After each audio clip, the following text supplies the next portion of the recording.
Let's talk about LumaFusion and Android and the Galaxy Tab S11 Ultra. I've done a couple of videos here and there just about my video workflow, and everything on this channel, video-wise, I don't know what else is on this channel, but all the videos on this channel, at least since sort of November last year, thereabouts, have all been done on this device here, the S11 Ultra. And all of that has been with first LumaFusion only, then InShot as like a pre-processing step, followed by LumaFusion. And most of the video as well comes from either a DJI Osmo Pocket 3, which records in 4K. Usually I have it set to 4K 24, and I also have a Osmo Action 4 recording in 4K as well. Or you're watching right now on a Nikon Z6, and a lot of my B-roll is done on a Nikon Z6 III. And both of those record in 4K 24 as well.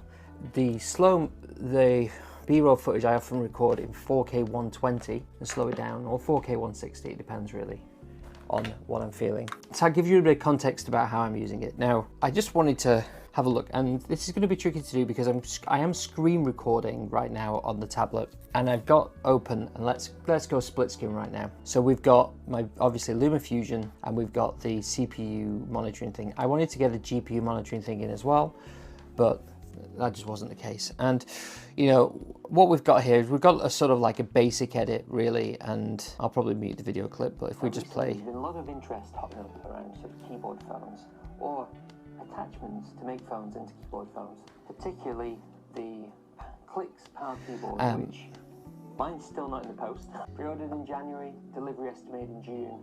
And although the utilization does go up to 100%, it doesn't seem to be really struggling with that. In that instance, it's only doing transitions between, you know, images and video in the background. There's multiple layers of audio and stuff, and it handles that perfectly fine. Again, scrubbing through sort of different video clips. Now, but as you can see on the timeline, there are actually very few cuts because I'm processing this talking head stuff in InShot beforehand, and I'm using the AI cut feature, which removes some of the sort of dead space. Sometimes as well, when I'm recording things, I'll do multiple takes. I can go through in InShot, and it's easy because you get a transcript, so it's quite easy to go through and figure out what you might want to remove or not. I just find the experience better than having to hunt on a timeline and slice and cut and slice and move about. It's easier to just process the talking aspects of it first, and then afterwards layer in the different sections of B-roll. Or, you know, if I have other footage which I want to have as like a visual aid while I'm talking, I'll record that separately and lay it over the top. Like, you know, as an example here, you know, I recorded the unboxing, and underneath it you can see I've got the audio track, you know, the video track with me talking underneath it.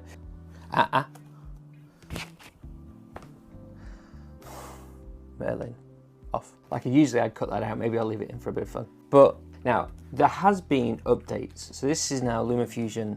I don't know if it gives you the version 2.7 is with the version that it's on now. A while ago when I first started using it, it's been a few versions since then. Now, there are no changelogs. I really would like there to be more changelogs with applications. I understand that they probably don't want to give away all of the different issues that they have with their software, because people could then maybe try and hold that against them. But I would actually quite like to see, you know, what has been fixed and what are they prioritizing fixing. Now, here's the other thing as well. So you can kind of see here. So, so what I did was I wiped, not the device, I wiped the software, right? I completely cleared the cache, cleared all the data, and I reinstalled it from scratch. And you can see how many projects here I've done and exported. Some of these are sorry, I dismissed the app there by accident. You can see here there's quite a few different video projects, and this is how many I've done since, I mean, so March, 15th of March is how long I've been using this, and I haven't had the same editing problems I had before. I'm suspicious though that one of the reasons for that is that I use InShot as my pre-processing pipe. The other difference I've changed as well is I try and make sure to have no more than 2 video feeds on screen at any point in time.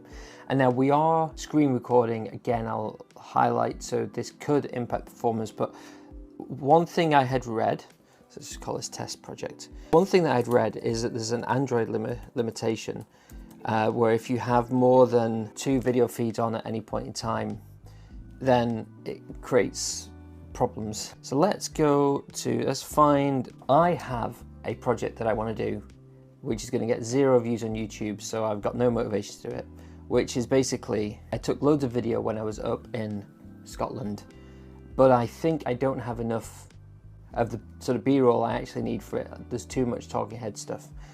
And obviously I can't go back to the very top of Scotland to re-record that. But just to try something here, why don't we add, what we're going to do is we're going to add in 3 video feeds. And we're going to just choose these 3. All 3 of these are 4K files. They haven't been edited in any way, shape or form.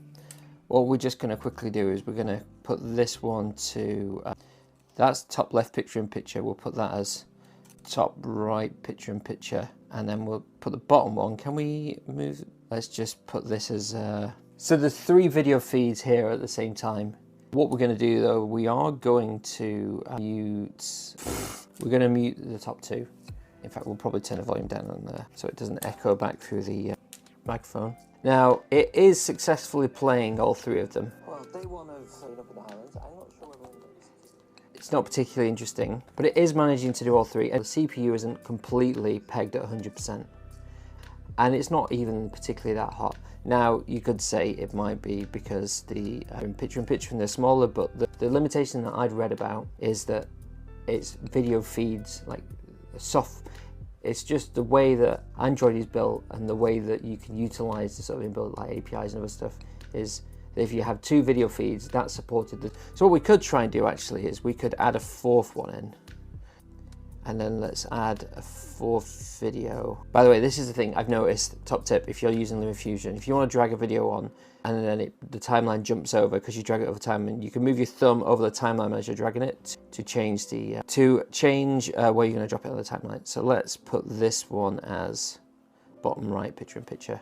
So that's 4 4K video feeds, and maybe the bottom left one is getting a little bit jerky, but as far as I can tell, it seems to be doing. So let's just add a couple of cuts in here. Let's just, well, first of all, let's just select nothing.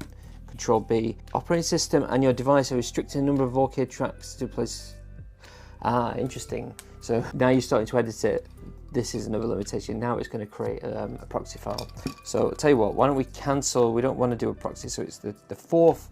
So this is a limitation. Then if you have 4 4K feeds, top one ain't going to work. No. Let's stick to 3 and we'll delete those. As well, let's just delete these end bits. So it's looking like 3 is the number of feeds that we can go with before we start to run into proxy files. And I'm trying to find the native performance limit here, not the proxy limit. Let's put it in the bottom center. So let's just zoom out. Let's just throw a couple of extra little, and all these tracks are linked together, so if you delete the bottom one, it should cut the top ones. So if we play this now, the 3 feeds are playing fine.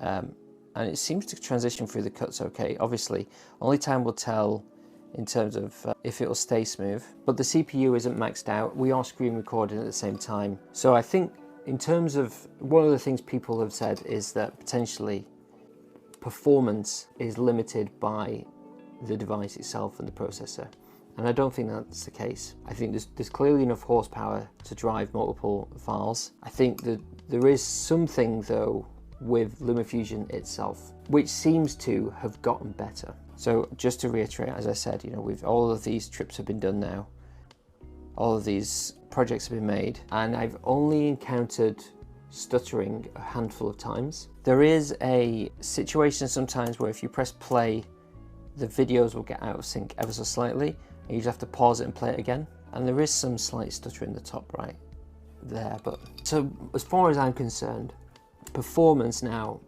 on LumaFusion is a lot better than it was a few months ago when I was experiencing the issues. I would highly recommend something like InShot if you want to process talking sections just to speed up your workflow. You will of course end up with smaller file sizes. Like some of these file sizes that come in from the Z6, they're like 30 gigabytes for a like 30-minute video. That then condenses down once you cut the sections you don't need out, down to something like 4 gigabytes. But what this leaves me with, what I wanted to sort of end this is, you know, if you want to know more about either editing video on this device or LumaFusion or InShot or whatever, what is it that you want to know? Do you want to see more examples of just editing a video together, or some of the tools? Is it more you want to see kind of pushing the limits of it to see how much, see when it does break? Is it that you're trying to make a purchase decision on the tablet, so you're trying to decide whether or not it's capable enough to do the job? Or is it more about you have the tablet and you decide whether to spend the sort of £8 on the software rather than using something for free? And all of these questions will have different answers based depending on what you want to do. Like if you want to just make a simple video without too much editing, something like InShot would actually be, you could do the whole thing in it. Now it can't do color grading. That's a big downside of InShot, no color grading. You can add LUTs in here, but you can add LUTs in VN Video Editor, and that's free. Picture-in-picture in InShot is possible, but it gets a bit tricky if you have to edit and cut the video down. It's not the same sort of like a linear editor as we just saw in LumaFusion. So that's what I want to know, right? Let's just talk in the comments. What is it that you want to see? If you tell me what it is, that'll help me make content that is useful to you, not just things that I think you might want to hear. But as far as I'm concerned, the S11 Ultra is capable enough to do video editing for YouTube, this kind of stuff. Maybe clipping together some game footage or something.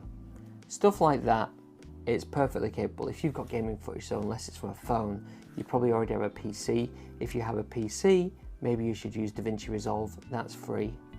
If you're mobile gaming, then LumaFusion is probably perfectly fine, and even InShot, right?